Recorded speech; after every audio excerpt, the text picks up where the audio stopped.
You're listening to the New York Sports Show, the #1 all New York sports podcast. Hosted by Dominic Konareski. We have not seen a performance like this from a New York Jets quarterback since prime Mark Sanchez. You could even go as far back to the days of Joe Namath.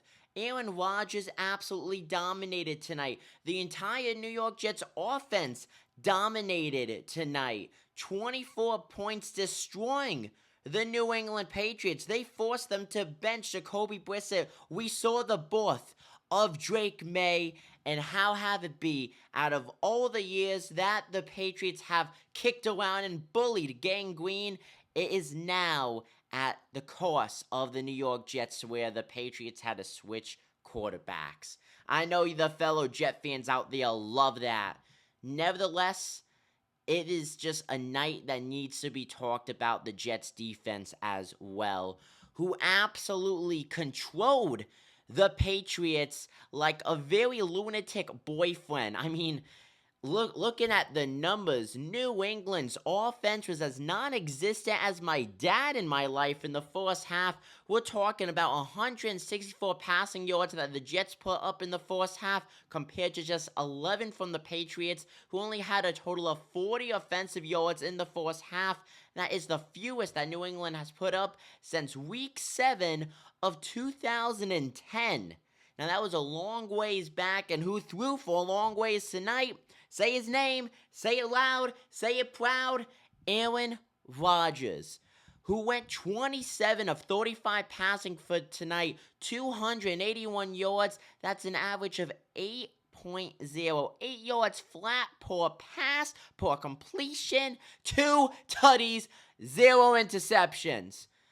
A 118.9 rating. You gotta love it, but what you don't gotta love, what's actually making a lot of Jet fans sad, they already lost Jermaine Johnson for the season. CJ Mosley, he sat out for tonight's game, and now offensive lineman Morgan Moses, he had a knee injury, he was on the ground, ended up going to the tent, was then ruled as out very late in tonight's game. Hopefully that ends up being nothing. The Jets have a long rest because of this Thursday night football game. Hopefully he's able to get back and be to 100% and it's nothing major, but we all know what the MetLife Stadium turf does. But it is nice, though, to see that it's a knee injury other than anything lower, like, an Achilles injury that, we're way too familiar with. Seeing Aaron Rodgers take off at MetLife Stadium in the fourth quarter, that was a little scary, guys, I'm not going to lie. And also, if anyone wants to question the New York Jets offense, bring this up to any New York Jet hater. 3 games this season, 3 offensive touchdowns in all 3 games this season. When has that happened, Les? 1989, fellas. 1989 was the last time that happened last. The last time the New York Jets had 3 offensive touchdowns in every single one of their first 3 games was 1989. We're talking decades ago. That is how good the New York Jets offense is right now, but it also goes to show how bad the New York Jets offense also has been, or at least inconsistent, even when they were pretty good.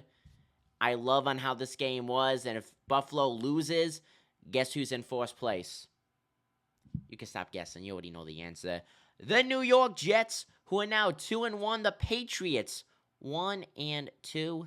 Good night, everyone. I know us Jet fans will be sleeping well. Patriots fans, just think. Bill Belichick's final game. Lost to Trevor Siemian and the Jets. Drake Maye's first game. Came at the suspense, however you want to say it, of the Jets absolutely destroying you guys.